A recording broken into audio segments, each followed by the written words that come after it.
Hello everyone, so welcome to my channel concept PDF. और आज हम लोग बात करेंगे सेकंड एंग्लो मैसूर वॉर की, और इसमें भी हम बात करेंगे सबसे पहले कॉजेस की।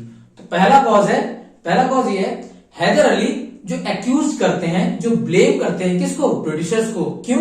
क्योंकि ब्रिटिशर्स ने ट्रिटी ऑफ मद्रास को तोड़ा था। उसमें क्या था कि अगर कोई भी हैदर अली को अटैक करता है तो ब्रिटिशर्स उसको हेल्प करेंगे, लेकिन क्या होता है, वो हेल्प नहीं करते। कब? जब 1771 में फिर से मराठास किस पे अटैक कर देते हैं, हैदर अली पे। ये है रीजन नंबर 1।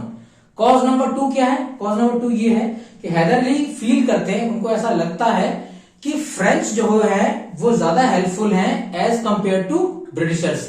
किसके लिए? कि फ्रेंच जो उनकी रिक्वायरमेंट्स को पूरा कर सकते। कौन सी रिक्वायरमेंट्स है? रिक्वायरमेंट्स में है आपके पहले गन्स, फिर लेड, फिर सॉल्ट पीटर।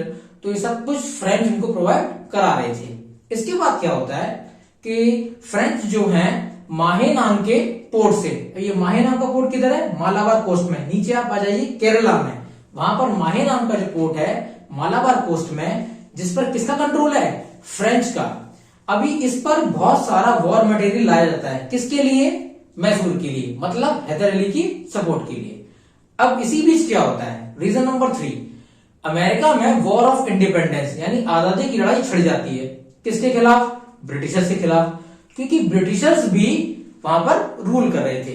अब इसमें रेबल्स को कौन सपोर्ट करता है? रेबल्स को सपोर्ट करते हैं फ्रेंच, और ये एक सीरियस कंसर्न है। किसके लिए? ये कंसर्न है ब्रिटिशर्स के लिए। इसी बीच क्या है? 4th रीजन, इंडिया में हैदर अली के रिलेशंस, उनकी दोस्ती अच्छी होती जा रही है किसके साथ? फ्रेंच के साथ।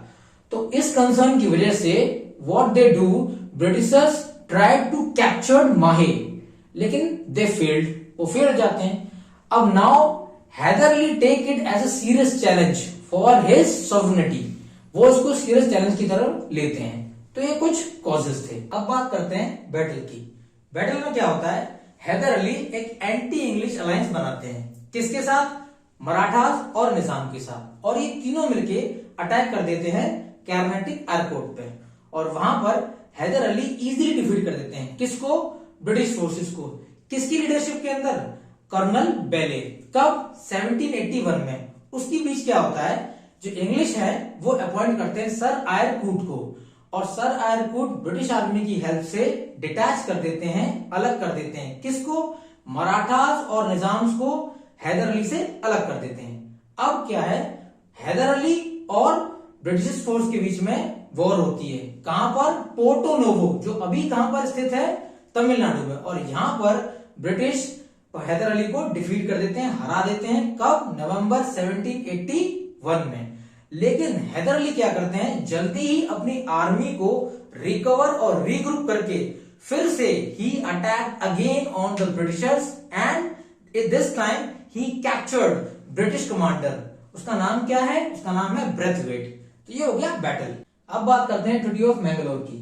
कोई भी वॉर होता है उसके बाद ट्रीटी होती है, तो यहां पे भी ट्रीटी होती है। लेकिन इसी बीच क्या होता है, जो हैदर अली है उसकी डेथ हो जाती है। किसकी वजह से? कैंसर की वजह से।